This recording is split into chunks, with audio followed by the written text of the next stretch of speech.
சற்று முன் வெளியான முக்கிய அறிவிப்பின்படி திருச்செந்தூர் முருகன் கோவில் குடமுழுக்கு, பக்தர்களுக்கு சிறப்பு பேருந்துகள், போக்குவரத்து துறை நடவடிக்கை. செய்தியை முழுமையாக கேட்கறதுக்கு முன்னாடி நம்ம சேனலை சப்ஸ்கிரைப் பண்ணலாம். சப்ஸ்கிரைப் பண்ணிக்கோங்க. மறக்காம பெல் பட்டனை கிளிக் பண்ணிக்கோங்க. அப்பதான் நம்மளுடைய அப்டேட்டட் நியூஸ் உங்களுக்கு உடனுக்குடன் வந்து சேரும். திருச்செந்தூர் அருள்மிகு சுப்பிரமணிய சுவாமி திருக்கோவில் குடமுழுக்கு திருவிழா 7/7/2025 அன்று நடைபெற உள்ளது. இதற்கு பக்தர்கள் இலகுவாக செல்வதற்கான சிறப்பு பேருந்துகள் இயக்க நடவடிக்கை எடுக்கப்பட்டுள்ளது.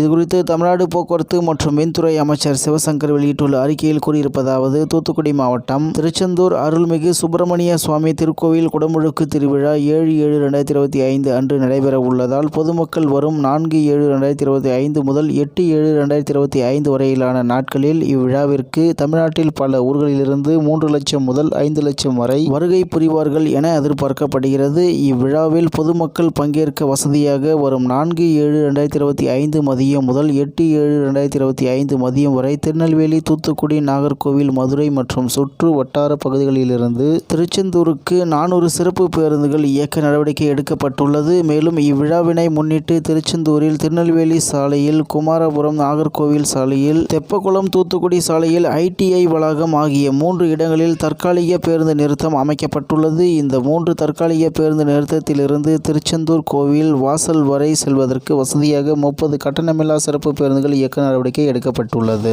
இவ்விழாவினை முன்னிட்டு தமிழ்நாட்டின் பிற பகுதிகளில் உள்ளவர்கள் பங்கேற்க வசதியாக தமிழ்நாடு அரசு போக்குவரத்து கழகங்கள் சார்பில் தினசரி சென்னை, திருச்சி, கும்பகோணம், காரைக்குடி, புதுக்கோட்டை, மதுரை, கோயம்புத்தூர், சேலம், ஈரோடு, திருப்பூர் ஆகிய இடங்களிலிருந்து திருச்செந்தூருக்கு இயக்கப்படும் பேருந்துகளுடன் கூடுதலாக சிறப்பு பேருந்துகளை இயக்க திட்டமிடப்பட்டுள்ளது. இந்நிலையில் 6/7/2025, 7/7/2025 மற்றும் 8/7/2025 ஆகிய நாட்களில் பயணிகள் எண்ணிக்கை மேலும் அதிகரிக்க வாய்ப்பு உள்ளதால் தொலைதூரத்தில் இருந்து திருச்செந்தூருக்கு பயணம் மேற்கொள்ள இருக்கும் பயணிகள் கூட்ட நெரிசலை தவிர்க்கும் பொருட்டு தங்களது பயணத்திற்கு www.tnstc.in மற்றும் TNSTC மொபைல் ஆப் மூலம் பயணச்சீட்டினை முன்பதிவு செய்து பயணிக்க கேட்டுக்கொள்ளப்படுகிறார்கள். இச்சிறப்பு பேருந்து இயக்கத்தினை கண்காணிக்க அனைத்து பேருந்து நிலையங்களிலும் போதிய அலுவலர்கள் நியமிக்கப்பட்டுள்ளனர். எனவே பயணிகள் மேற்கூறிய வசதியினை பயன்படுத்தி தங்களது பயணத்தினை மேற்கொள்ள இதன் மூலம் தெரிவிக்கப்படுகிறது என்று அமைச்சர் சிவசங்கர் வெளியிட்டுள்ள அறிக்கையில் தெரிவித்துள்ளார் என்று தகவல் வெளியாகியுள்ளது என்பது குறிப்பிடத்தக்கது. இத்துடன் இன்றைய முக்கிய செய்தி நிறைவேறுகிறது. மேலும் இது போன்ற செய்திகளை உடனுக்குடன் தெரிந்து கொள்ள RK நியூஸ் தமிழ்நாடு சேனலுடன் இணைந்திருங்கள். நன்றி, வணக்கம்.